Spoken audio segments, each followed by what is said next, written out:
Hi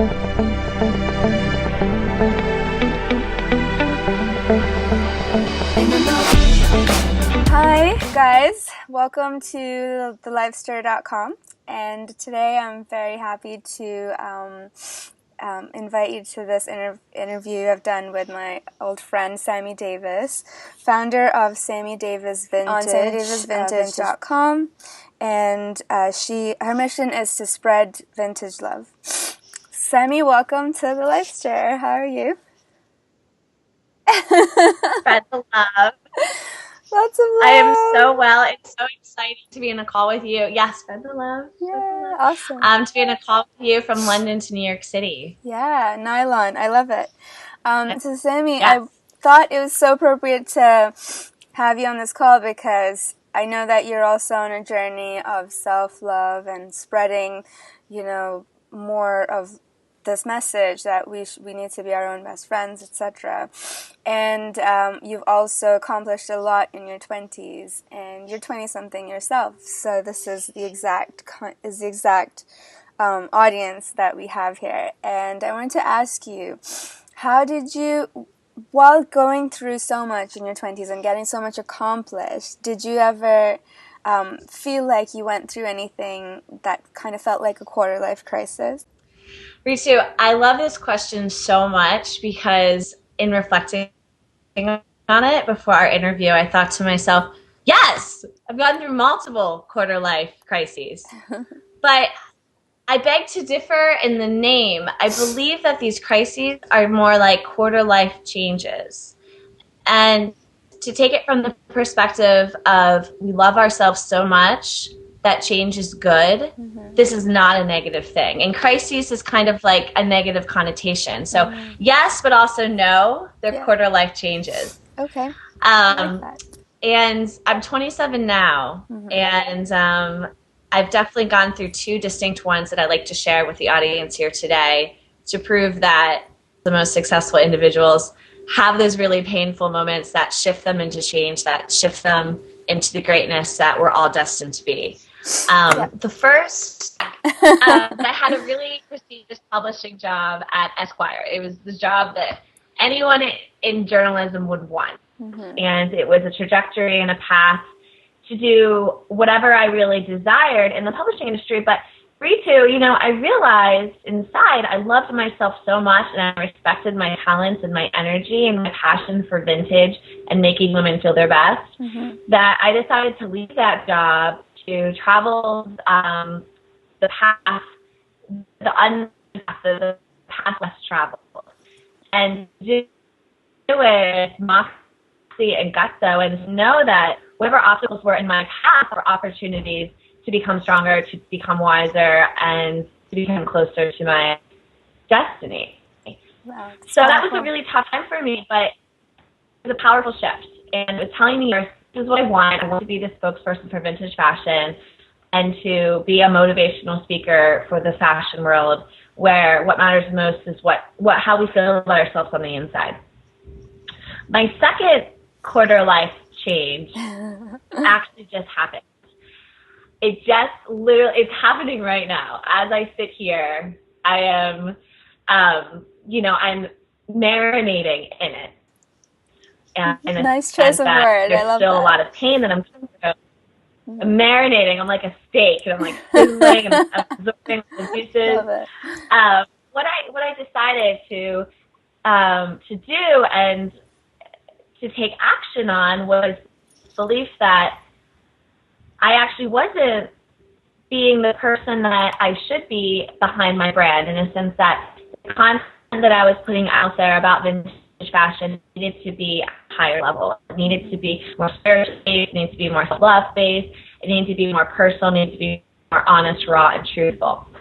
And I had a business partner. The universe answered one of my requests where I wanted a business partner, and I received one, and we've worked together for 2.5 years. Wow. And I realized through this change, through this crisis of shift and some pain, that this wasn't the person that was going to help me to take that next step with my brand. I actually had to just help myself to do that. And in order to help myself to do that, I came to terms with just understanding that this person wasn't going to continue to walk down this path with me. So I decided to dissolve my partnership and to take my brand on independently. Wow.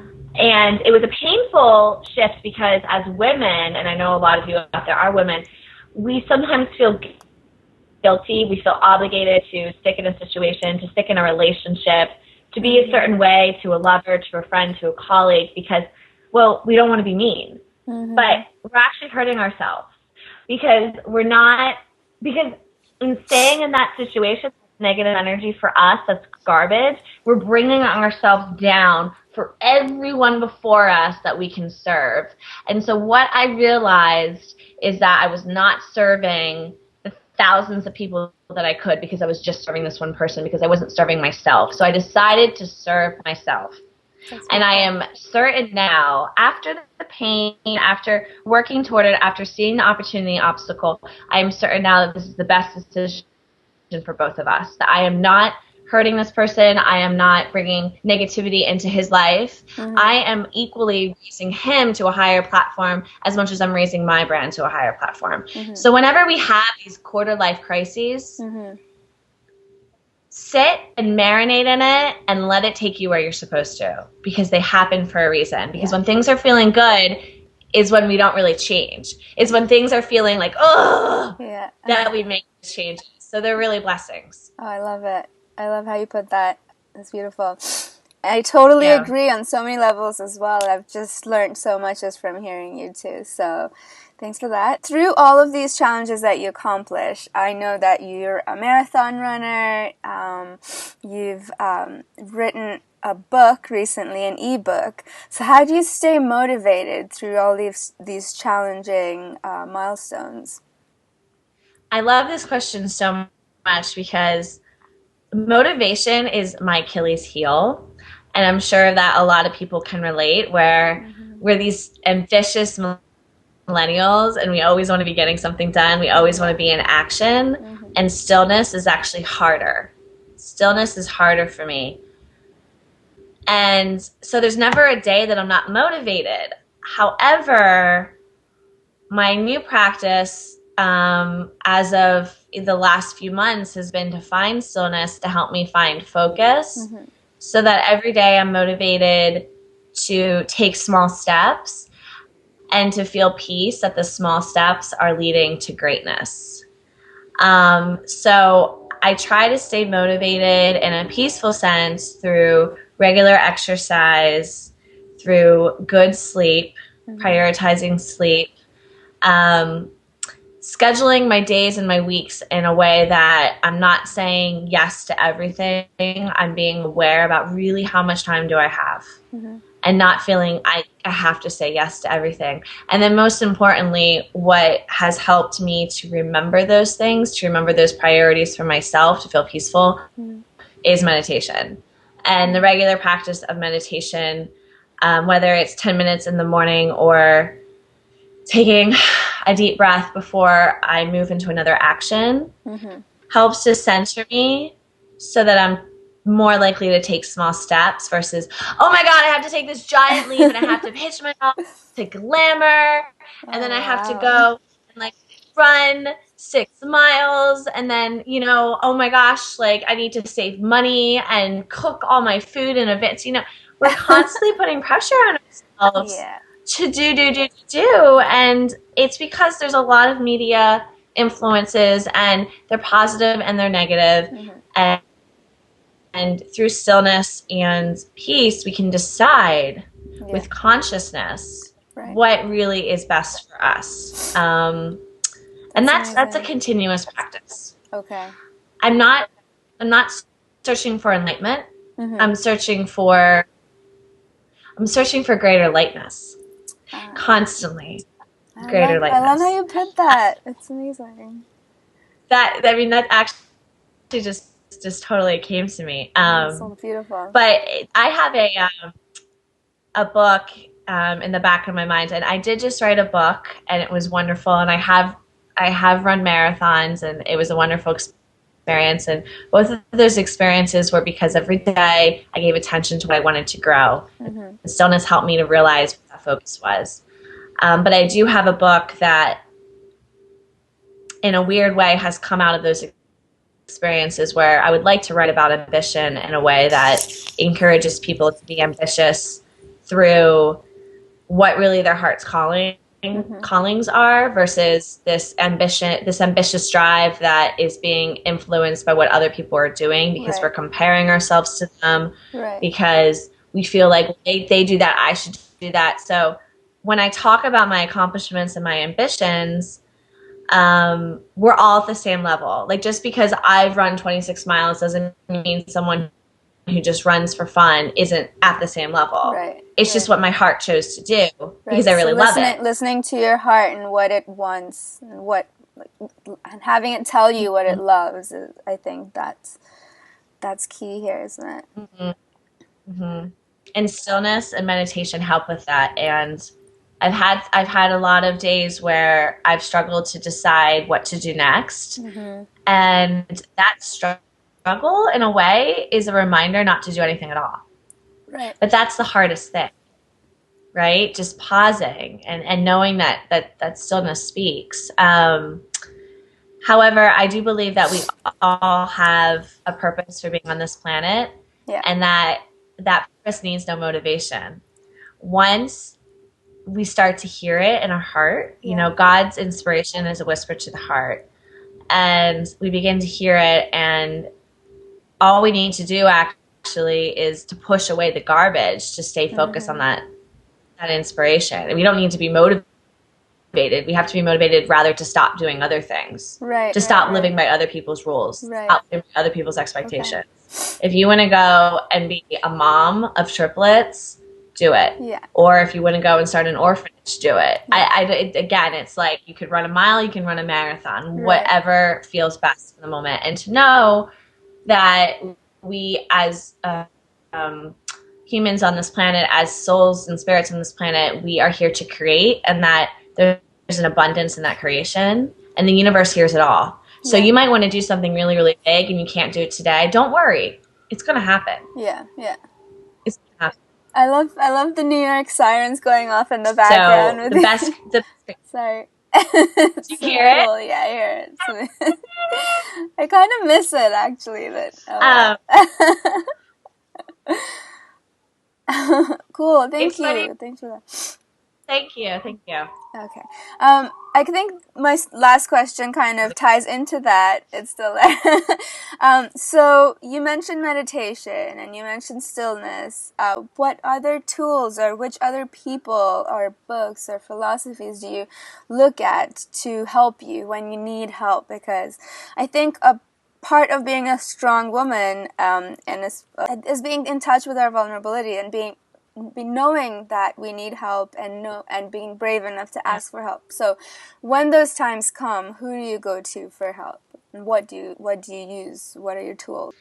This is a question that, again, it's almost like you were reading my mind when you're writing these questions, Ritu, because they've all been recent experiences that I feel I can speak on with conviction.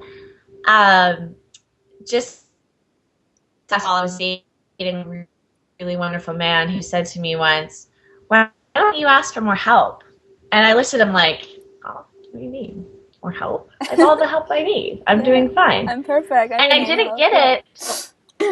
I didn't get it until recently, when I think what he was trying to say was there are so many loving, caring people around you that want to see you succeed, that want to help you. And all you have to do is ask, and you're going to be even bigger. Your growth is going to be even easier. So it's not like you're like forcing it to happen every single day. It's just going to grow. Like the daffodils come up naturally and no one has to do anything. We just sit and watch them every day and grow. And so just recently I realized that because in dissolving my partnership, I was one less person.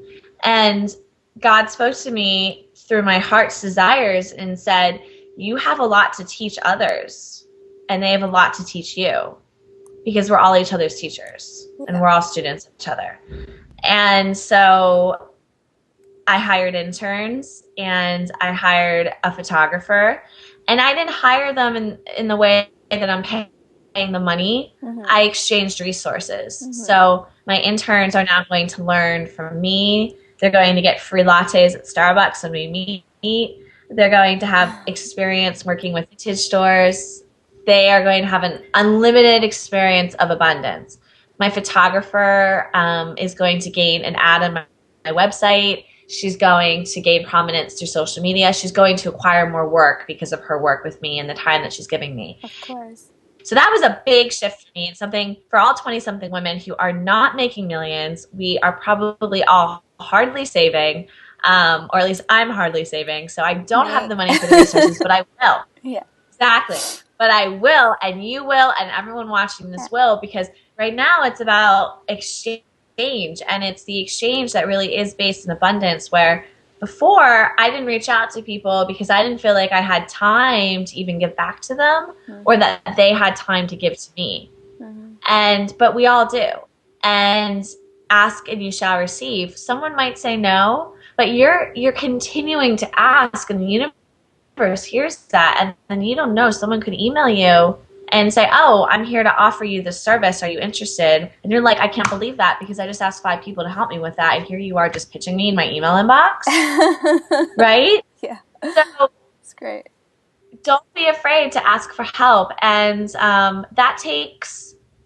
it not only takes a woman to know herself so well that she knows she can't do everything, but also someone who knows that she's not supposed to do everything. And I was a person that thought I had to do everything.